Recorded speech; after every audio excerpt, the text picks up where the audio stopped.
Magandang gabi po sa lahat. Tayo nagbabalik dito sa ating munting channel, Samuel Soriano TV29, para mag-discuss ulit ng another coins. At ito po ay ating hilig, mangulikta ng bariya. Kaya tayo nandito nagsiselling ng kanilang mga lagaang presyo po ng aking hawak na mga coins. At isa tayong kolektor. Ayan. Magandang gabi po sa lahat ng ating mga subscriber dyan, kung saan kayong dako na mundo po. KFC po sa lahat and God bless.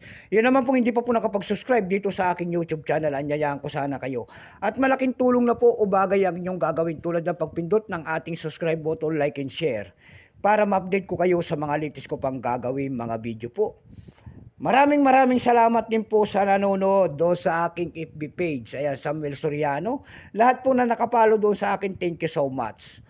Ayan, maraming salamat sa inyo. Lalo na yung mga nagsisend ng star sa akin doon. Thank you so much. Ayan. Meron naman tayong pag-usapang barya kung tawagin ng ating mga kolektor. Ito po ay semi-hard to find. Ito po ay 1 peso year 2006. Ayan. Semi-hard to find na po ito. Si Jose Rizal po, pagkatalikod doon natin, makikita natin ang pagtatag ng ating Bangko Sentral, year 1993. And then Catwheel po, diyan po bumabase ang ating mga kolektor kung anong reverse o die ang isang coins in the Bangko Sentral ng Pilipinas. Bago tayo magsimula sa ating talakayan, kilalanin natin siya para makita natin kung magkano na talaga ang kanyang presyo. Issue po, Philippines po, period Republic, 1946 up to date po, type standard circulation coins. Years 2003 hanggang 2017, ayan. 2003 hanggang 2017 lamang yan, at yan po ay namamagnet. Yun naman pong year 1995 hanggang 2003, hindi yun namamagnet. Kaya ibinukod nila magkabilang panig kasi nga magkakaibang materialis ang ginamit. Totally, ang years dapat nitong 1 peso na ito ay magmula 1995 hanggang year 2017.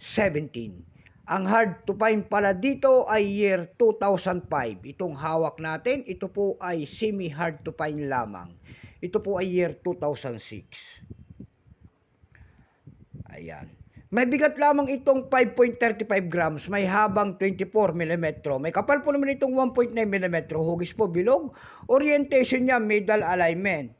Number N-17107, reference number KM-169-A. Ayan. Ito pong year 2006, ito po ay bold letters. Ito po ay 2% lamang. Ayan, 2% lamang pala, kaya semi-hard to find na kung tawagin. Ayan. Wala pa pong mintage kung ilang pirasong ginawa ng ating Bangko Sentral nito, at ito po ay ginagamit pa natin. Pero may price na po ito doon sa ating numista.com. Ayan, yung kanyang verifying 56 pesos. Napakahirap na magagilap ng mga ganito mga coins. Ayan. Doon sa ating carousel page lang tayo nakakita ng presyo nito. Ayan po. Sa carousel PH, may nakita tayo nagbebenta doon nito ng 2,000 pesos. Nasundan po ng 200 pesos and then 350 pesos. Ayan lamang po ang ating may babahaging kanyang presyo. Sagad na. Keep safe po sa lahat and God bless.